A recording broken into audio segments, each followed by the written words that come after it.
Good morning friends, welcome to short hand smart learning. आज हम आपके लिए लेकर आए हैं 80 शब्द प्रति मिनट डिक्टेशन, जो कि एक लीगल डिक्टेशन है तथा आपके आने वाले हाई कोर्ट एग्जाम के लिए अति महत्वपूर्ण है। तो चलिए डिक्टेशन स्टार्ट करते हैं। इससे पहले यदि आपने हमारे चैनल को सब्सक्राइब नहीं किया है तो ज़रूर सब्सक्राइब करें ताकि आपको इसी तरह के डिक्टेशन रोज़ प्राप्त हो सके। तो डिक्टेशन स्टार्ट करते हैं। डिक्टेशन शुरू होगी 5 सेकेंड बाद। स्टार्ट।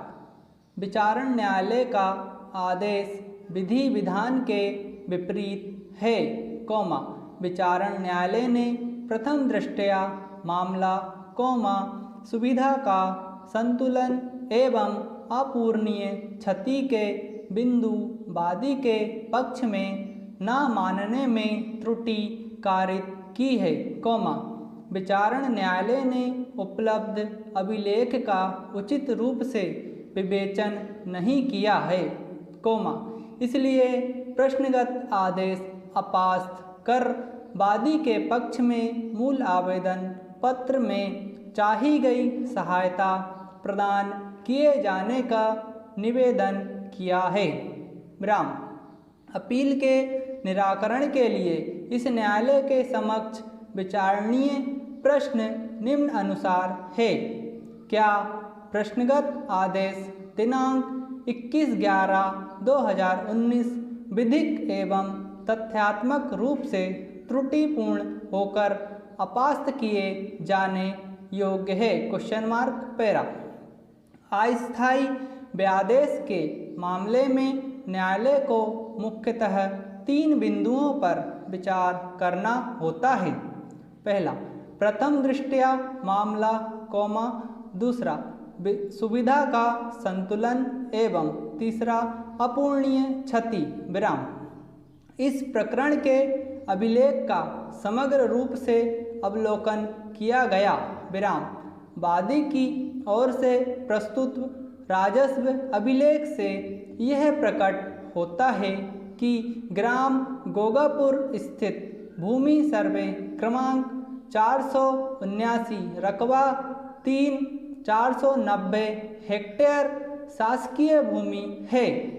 इसी प्रकार उभय पक्ष के अभिवचनों से यह भी स्वीकृत तथ्य के रूप में प्रकट होता है कि भूमि सर्वे क्रमांक 475/3 व 476/3 प्रतिवादी क्रमांक 1 के स्वत्व व अधिपत्य की है, विराम। प्रकरण में यह भी निर्विवादित रूप से प्रकट होता है कि शासकीय भूमि सर्वे क्रमांक 479 पर ही एक शासकीय गोडाउन का भवन बना हुआ है, विराम।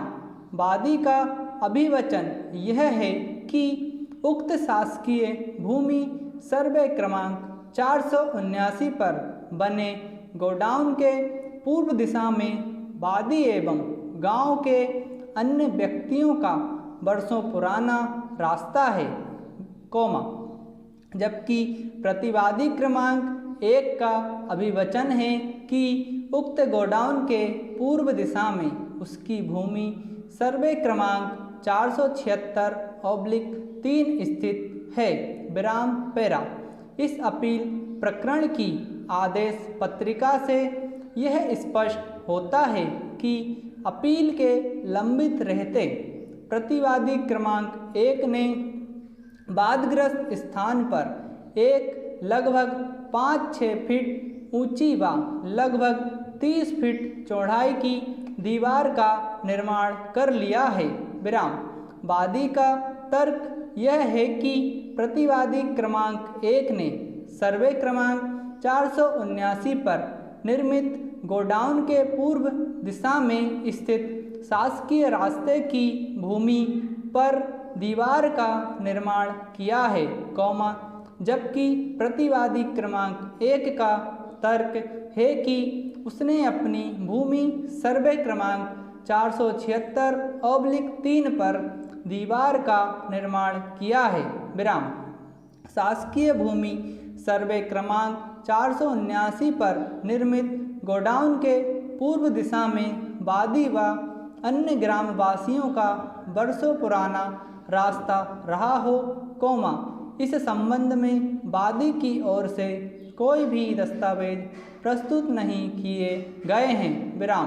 वादी का अभिवचन है कि उक्त रास्ते का उपयोग उपभोग वादी सहित गांव के कई व्यक्ति वर्षों से करते चले आ रहे हैं, परंतु इस संबंध में वादी ने स्वयं के अतिरिक्त अन्य किसी भी व्यक्ति का कोई शपथ पत्र प्रस्तुत नहीं किया है, निश्चित रूप से यदि एक आम रास्ते को रोका जाता है तो उससे कई व्यक्ति प्रभावित होते हैं और इस स्थिति के बावजूद की ओर से गांव के किसी भी व्यक्ति का शपथ पत्र प्रस्तुत नहीं किया गया है, जिससे वादी का मामला शिथिल होता है। स्टॉप।